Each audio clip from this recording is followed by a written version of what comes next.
केशव नगर राज्य के एक छोटे से गांव में हरिराम नाम का एक सीधा साधा, मेहनती और ईमानदार किसान अपनी पत्नी के साथ खेत में बैठा हुआ था। देखना, हमारी फसल इस साल बहुत अच्छी होगी। हाँ, क्योंकि मेरी मेहनत के साथ साथ मेरे खेत की जमीन पर तुम्हारी मेहनत का पसीना भी शामिल है अर्चना। हाँ। नहीं, सारे गांव में केवल तुम ही मेहनती और ईमानदार हो। तुम्हारे पास जमीन तो कम है, लेकिन तुम्हारा दिल बहुत बड़ा है। कुछ देर बाद दोनों पति पत्नी घर चले गए।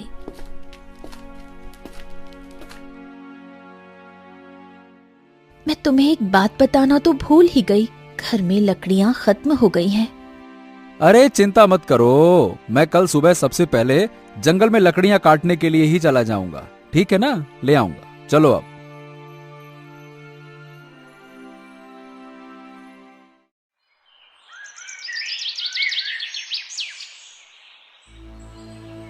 अगली सुबह हरिराम लकड़ियां काटने के लिए जंगल चला गया।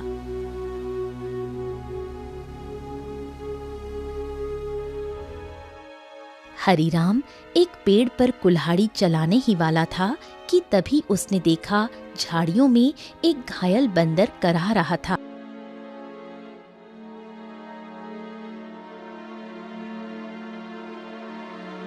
हे भगवान, बाप रे, इस बंदर को तो लगता है किसी ने बुरी तरह से घायल कर दिया है। जरूर किसी जंगली जानवर ने इसके ऊपर हमला किया होगा। बताओ भला, बेचारे का हाथ खून से भरा हुआ है। ओहो हो। हरिराम बंदर के पास बैठा था। काश तू बोल सकता तो बता सकता कि तेरी तकलीफ कहाँ है।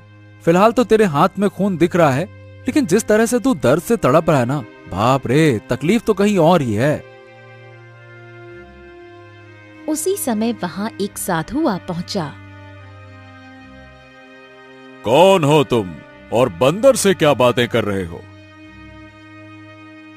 प्रणाम साधु महाराज, मैं तो बस लकड़ियां काटने के लिए जंगल में आया था। इस घायल बंदर को देखा तो इसके ऊपर तरस आ गया। लगता है किसी जंगली जानवर ने हमला किया है इसके ऊपर। देखिए ना, इसके हाथ से खून बह रहा है। लेकिन जिस तरह ये दर्द से तड़प रहा है, मुझे तो लगता है कि इसे कहीं और ही तकलीफ है। बहुत कम इंसान होते हैं जिनके मन में जानवरों के प्रति इंसानियत होती है। रुको रुको रुको। ओम। इतना बोलकर साधु मंत्र पढ़ने लगा। अचानक रंग बिरंगी किरणों से बंदर का जख्म सही हो गया। हाँ, अब ये बंदर तुम्हें बता सकता है कि इसकी तकलीफ कहाँ है। इतना बोलकर साधु वहां से चला गया। बंदर उठकर खड़ा हो गया। मेरे कंधे में बहुत दर्द हो रहा था। हाँ, अब अच्छा लग रहा है। एक शेर ने मुझ पर हमला किया। मैं बचने के लिए दूसरे पेड़ में कूदा। शेर का पंजा मेरे हाथ में लगा और मेरा हाथ घायल हो गया। मैं पेड़ ही नहीं पकड़ पाया और मैं जैसे ही नीचे गिरा, बाप रे बाप, मेरे कंधे में बहुत चोट लग गई थी। अरे, तुम तो बिल्कुल मनुष्य की आवाज में बात कर रहे हो। ये कैसे संभव हुआ? जब साधु ने मंत्र पढ़ा ना, तब मुझे ऐसा लगा कि मेरे अंदर बात करने की शक्ति आ गई है। मैंने बोला और मेरी आवाज तुम तक पहुंच गई। लगता है ये चमत्कार साधु बाबा ने किया है। हाँ।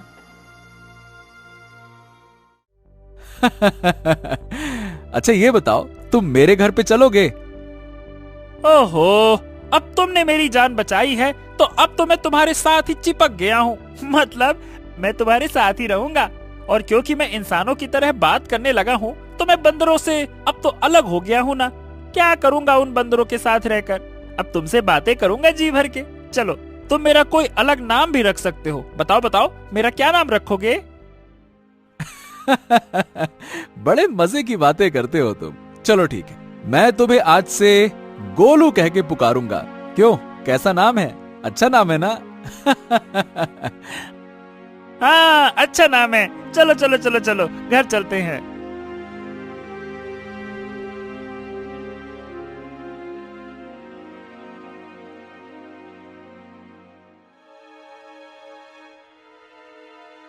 अरे, ये जंगल से तुम बंदर को क्यों पकड़ लाए? हरिराम पूरी घटना अर्चना को बताने लगा।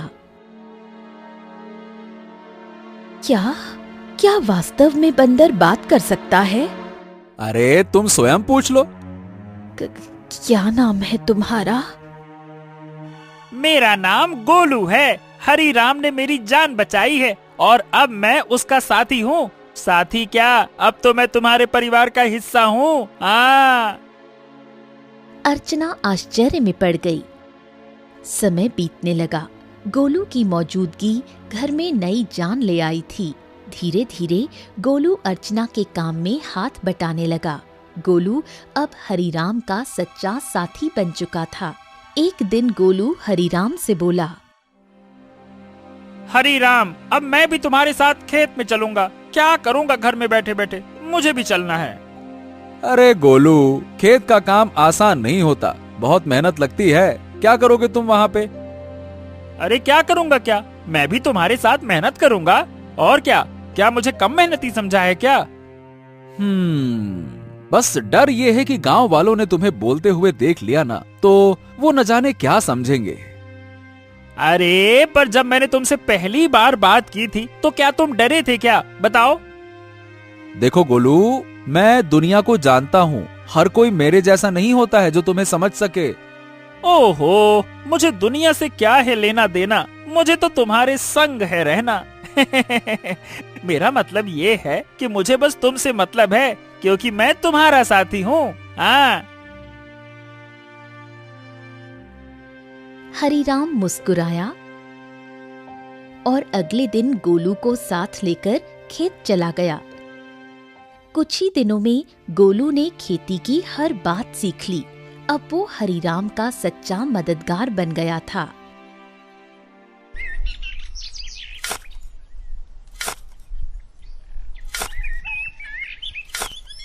हरिराम, अरे आज की मिट्टी तो बहुत भारी लग रही है।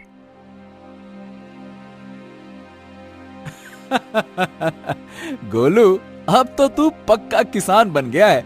मिट्टी का भी फर्क समझने लगा है।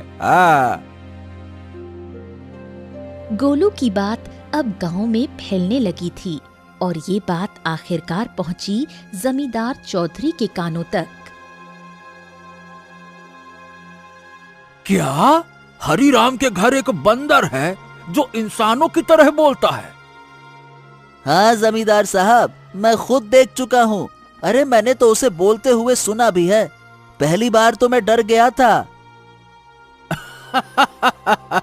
अरे भैया, तो फिर उस बंदर को लेकर तमाशा करना चाहिए, उससे तो बड़ी अच्छी कमाई होगी। ये बात आपने बिल्कुल पते की कही जमींदार साहब। जमींदार की हंसी कुछ देर चली, फिर वो गंभीर हो गया। इस हरिराम की जमीन पर मेरी नजर बहुत समय से है। बाकी सब तो मेरे कर्जदार बन चुके हैं, पर ये ससुरा हरिराम ये कभी झुका ही नहीं। उसकी जमीन बहुत उपजाऊ है जमींदार, बंजर में भी फसल उग जाती है। अरे इसमें मिट्टी का कोई खेल नहीं है भीमा। उसकी किस्मत और सितारे बुलंद है, पर जिस दिन वो सितारे गिरेंगे ना, उसी दिन ये खेत मेरा होगा और हरिराम मेरे कदमों में होगा, देख लेना तुम।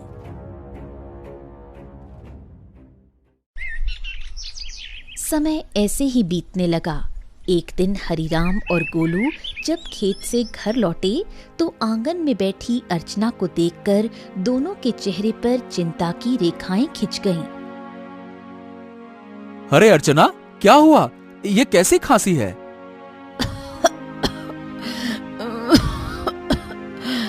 कुछ दिनों से खांसी हो रही है, अब तो दिन ब दिन और भी बढ़ती जा रही है। हरिराम, इसे नजरअंदाज मत करो, किसी अच्छे वैद्य को तुरंत बुलाना चाहिए। हरिराम ने देर न करते हुए गांव के एक अनुभवी वैद्य को बुला लिया। वैद्य ने अर्चना को ध्यान से देखा।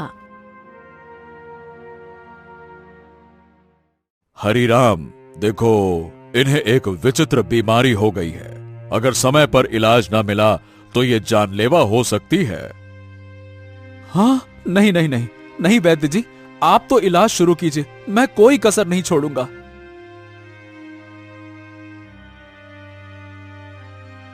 उस दिन से हरिराम का सारा धन अपनी पत्नी के इलाज में लगने लगा। हफ्तों बीतते गए और एक दिन ऐसा आया जब उसकी सारी जमा पूंजी खत्म हो गई। उस दिन हरिराम घर पर अकेला बैठा था।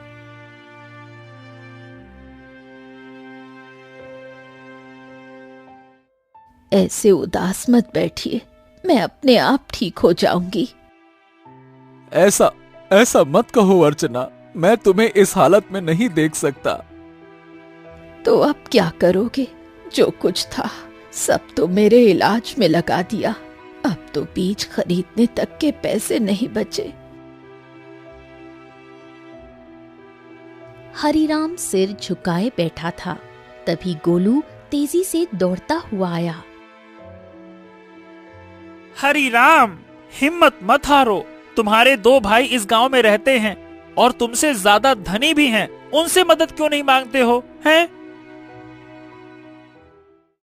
हरिराम को ये बात ठीक लगी। उसी शाम वो गोलू को साथ लेकर अपने बड़े भाई केशव के घर गया। ओहो हरी राम, क्यों भाई, आज हमारे घर का रास्ता कैसे भूल गए हैं? भैया, अर्चना की बीमारी के बारे में तो अब गांव में सब जानते हैं। मैंने जो कुछ कमाया सब इलाज में लग गया। अब कुछ धन की जरूरत है भैया। तुम तो जानते हो मेरी फसल इस बार खराब हुई है। अब खुद मुझे उधारी लेना पड़ रहा है, तो मैं तुम्हें कहां से दूं? हरिराम कुछ नहीं बोला, सिर झुकाकर बाहर निकल आया। अरे वो झूठ बोल रहा था हरिराम, मैंने उसके चेहरे को देखा है, वो देना ही नहीं चाहता था। हाँ जानता हूँ रे गोलू, पर चलो एक और भाई है, उनसे मिलते हैं, चलो। अब दोनों बिरजू के घर पहुंचे। बिरजू ने दरवाजा खोला और हरिराम को देखकर चौंक गया। ओ हरिराम, आज भाई की याद कैसे आ गई? भैया भैया, मेरी पत्नी अर्चना बहुत बीमार है, थोड़ा सा धन चाहिए इलाज के लिए। क्या? अरे बंटवारे में वैसे भी तुझे ज्यादा जमीन मिल गई थी, उसे बेच नहीं देता? मेरे पास धन का पेड़ लगा है क्या जो मांगने चला आया? झूठ मत बोलो भैया, सच तो यह है कि तुमने और केशव भैया ने मेरे हिस्से की जमीन भी दबा ली थी। मुझे 6 बीघा जमीन मिलनी थी, बस 2 बीघा मिली है, 2 बीघा। अरे निकल जा यहाँ से, अगर कर्ज लेना है तो जमींदार के पास जा। मुंह उठा के चले आते, भाग यहाँ से।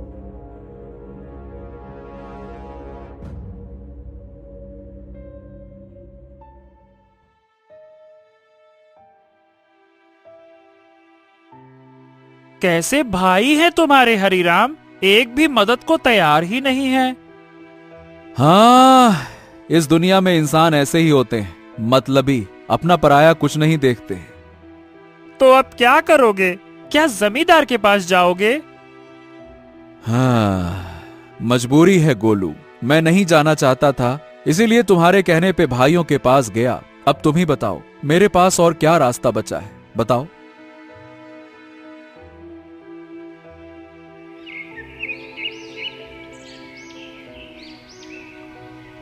अगले दिन हरिराम और गोलू जमींदार की हवेली में जा पहुंचे।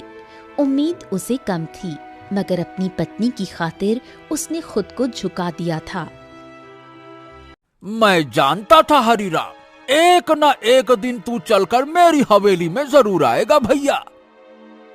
आपने बिल्कुल सही कहा था मालिक, जब तक इसकी किस्मत चमक रही थी तब तक बहुत अकड़ में चलता था। अब देखो कैसा मुरझाया मुरझाया सा खड़ा है। ए जमींदार, तुम्हें किसी की हालत का मजाक उड़ाने का हक नहीं है। लोग तुम्हारा सम्मान करते हैं, तुम्हें भी दूसरों का सम्मान करना चाहिए, समझे? ए बंदरवा, बकवास बंद कर। तू इंसानों की तरह बोलता है, इसका मतलब ये नहीं है कि तू इंसान बन गया है, समझा? हाँ भैया हरिराम, बताओ बताओ क्यों आए हो? क्या बताएं, आपको तो सब पता है, मेरी पत्नी बीमार है, सारा धन इलाज में चला गया, कुछ धन की आवश्यकता है। अच्छा, धन चाहिए तो भैया मेरी शर्तें सुन लो। ब्याज 50% और बदले में कुछ गिरवी रखना होगा।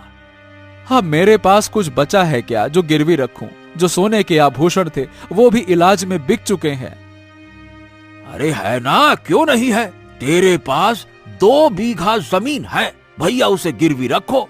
वक्त पर कर्ज चुकाएगा तो जमीन तेरी वरना मेरी, सीधा हिसाब। बोलो भैया। हरीराम सोच में पड़ गया। उसे अपनी पत्नी का जीवन बचाना था, मगर कीमत बहुत बड़ी थी। अरे ये तो सरासर अन्याय है। तुम किसी की मजबूरी का फायदा उठा रहे हो। ऐसे तो हरीराम कभी कर्ज ही नहीं चुका पाएगा। ए हरीराम, पहले तो तू इस अपने पालतू बोलने वाले बंदर को ले जा यहाँ से, नहीं तो मेरा मन बदल गया तो हो गया तेरा काम।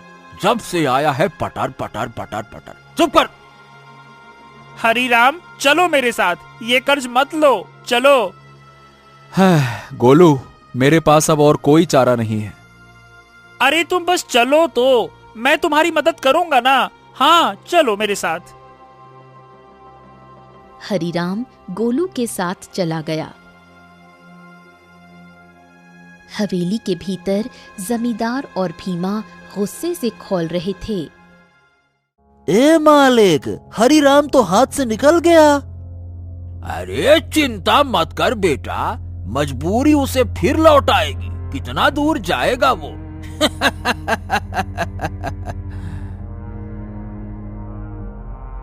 हरीराम गोलू के साथ घर पर आ पहुंचा और गोलू तुरंत वहां से चला गया। शाम तक गोलू लौटकर नहीं आया। हरीराम और अर्चना की चिंता बढ़ने लगी। गोलू अब तक क्यों नहीं आया? कहीं जमींदार ने उसे कुछ कर तो नहीं दिया? अरे पता नहीं कहां गया। मेरा मन भी बड़ा बेचैन है। रात बीत गई। सुबह सूरज की किरणों के साथ ही गोलू वहां पहुंचा, हाथ में एक चमकती जड़ी बूटी के साथ। अरे गोलू, तू कहां था? हमें लगा कहीं तुझे कुछ हो तो नहीं गया। अरे मैं जंगल गया था उन साधु महाराज को ढूंढने जिनसे मुझे बोलने की शक्ति मिली थी। उन्हें मैंने सारी बात बताई और उन्होंने दया करके ये जड़ी बूटी दी है। उन्होंने कहा है कि इससे से बड़ी बीमारी ठीक हो सकती है। हाँ। गोलू ने वो जड़ी बूटी अर्चना को दे दी। कुछ देर बाद अर्चना की आंखों में चमक लौट आई। मुझे बिल्कुल स्वस्थ महसूस हो रहा है, जैसे मैं कभी बीमार ही नहीं थी। हाँ। अर्चना, तुम्हारी खांसी भी ठीक हो गई। और गोलू, तू तो हमारे लिए देवता बन गया। अगर तू नहीं होता तो मैं जमींदार से कर्ज लेकर अपनी खेती भी खो बैठता।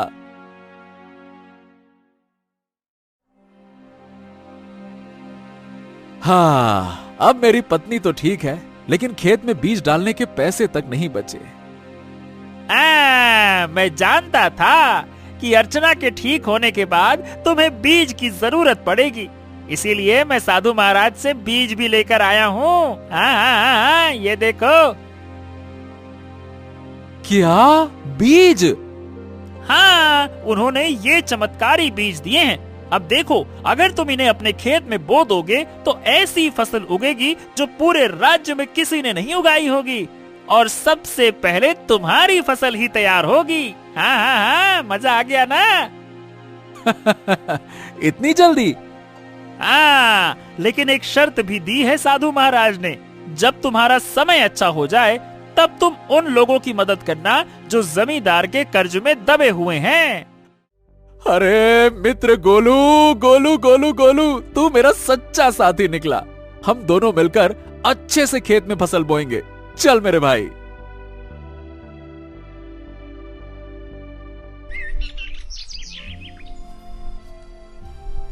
अगले ही दिन हरीराम, गोलू और अर्चना ने मिलकर खेत जोता, बीज बोया और आकाश की ओर देखकर मेहनत का वादा किया।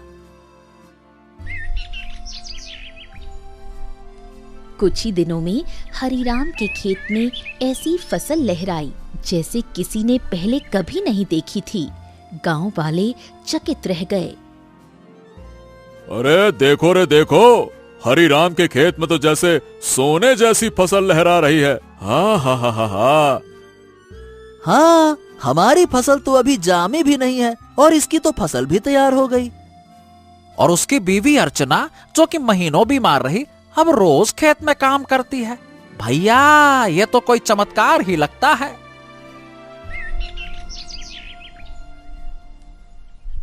कुछ दिनों बाद हरीराम की किस्मत बदल गई।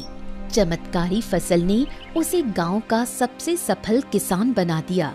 बाजार में उसके नाम की चर्चा फैल गई। हरि राम, जपो राम नाम, बन गया तू धनवान। जो सोचा था वो हो गया सच। हाँ, वाकई में सच तो हो गया, लेकिन अब बारी है गोलू वादा निभाने की, उन सब की मदद करने की जो जमींदार के कर्ज में डूबे हैं। हाँ बिल्कुल, चलो आज से ही शुरुआत करते हैं। अपने गांव का बिंदेसर का खेत सबसे पहले छुड़ाते हैं। चलो।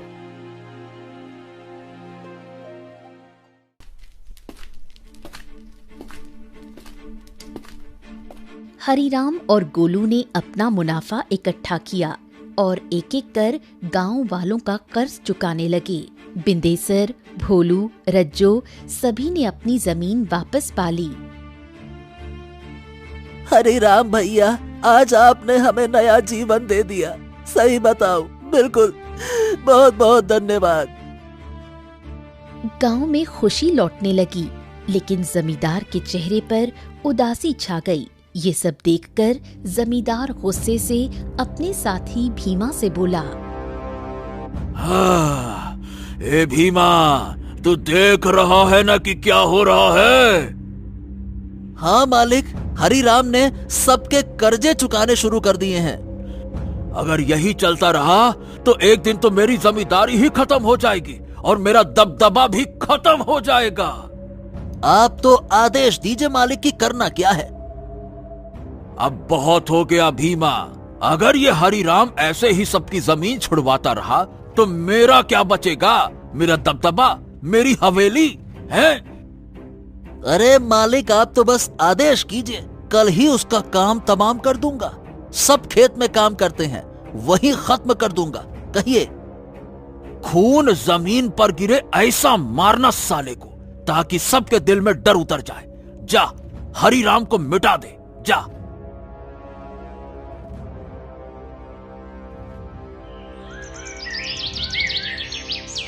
सुबह का सूरज उगा, लेकिन किसी तूफान से पहले की शांति जैसा लग रहा था।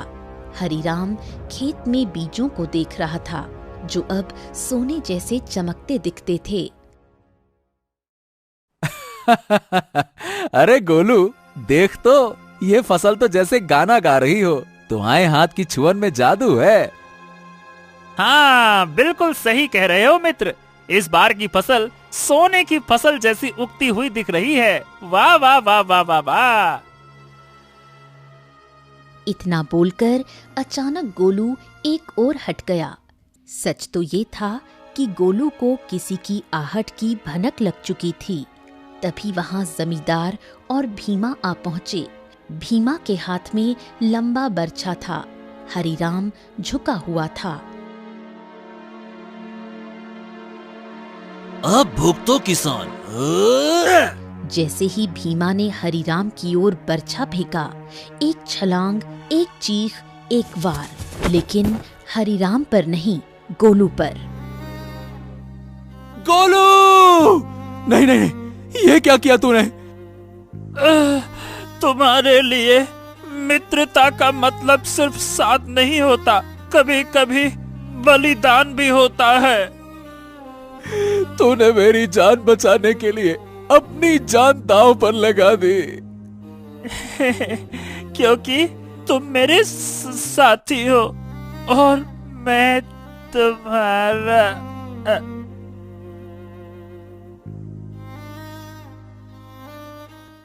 जमींदार और भीमा अविश्वास भरी नजरों से घायल गोलू को देखने लगे। भीमा जमींदार की ओर देखकर बोला, अरे ये क्या जमींदार, इस मूर्ख बंदर ने तो हरिराम के ऊपर लगने वाला वार अपने ऊपर ले लिया। हाँ, तुमने सही कहा, लेकिन मैं फिर भी हरिराम को जीवित नहीं छोड़ूंगा। इतना बोलकर जमींदार गोलू की ओर देखकर क्रोधित अवस्था में बोला, अरे तू मूर्ख का मूर्ख बंदर ही रहा। अरे तू इंसानों की तरह बोल सकता था और इंसानों की तरह रहने लगा था, लेकिन तू इंसानों की तरह चतुराई नहीं सीख सका। तुझे क्या जरूरत थी अपने ऊपर वार लेने की? क्या आवश्यकता थी बलिदान देने की? मूर्ख बंदर कहीं का, तूने मेरे सारे किए कराए पर पानी फेर दिया। लेकिन तुझे क्या लगता है कि मैं हरिराम को जीवित छोड़ दूंगा? नहीं, मैं हरिराम को जीवित बिल्कुल नहीं छोड़ूंगा, क्योंकि उसकी वजह से ही मेरा गांव में दबदबा समाप्त हुआ है। तेरा ये बलिदान बेकार जाएगा रे मूर्ख बंदर, रुक जा। गोलू के होठों पर एक हल्की मुस्कान अब भी जिंदा थी। गोलू ने अपने मित्र हरिराम को मुस्कुराते हुए देखते हुए ही दम तोड़ दिया। तभी वहां वही साधु प्रकट हो गया जिसने गोलू को बोलने की शक्ति दी थी और जिसने गोलू को हरिराम की पत्नी को बीमारी से बचाने के लिए जड़ी बूटी और जादुई बीज दिए थे। साधु क्रोधित अवस्था में जमींदार और भीमा की तरफ देखकर बोला, जिसने निर्दोष की जान ली उसका पाप अब उससे बदला मांगेगा। जमींदार और भीमा, तुम दोनों ने बहुत बड़ा पाप किया है। तुम्हें इस संसार में खुलेआम रहने का कोई अधिकार नहीं है। तुम दोनों समाज के लिए खतरा हो, रुक जाओ।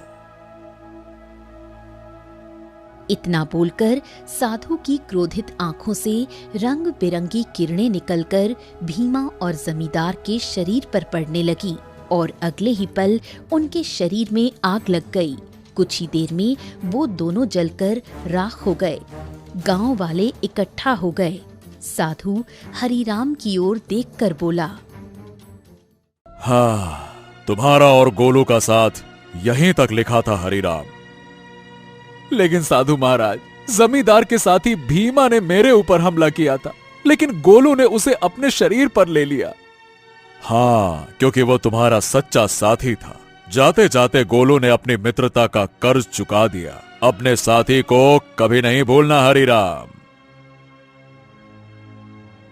इतना कहकर साधु रंग बिरंगी किरणों में वहां से गायब हो गया।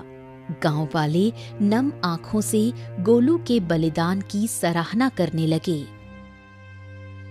अरे ये कोई साधारण बंदर नहीं था भैया, देवता था, देवता, हरिराम का सच्चा साथी। हाँ भैया, इसने अपनी जान दे दी और हम सबको बचा लिया। बहुत अच्छा बंदर था।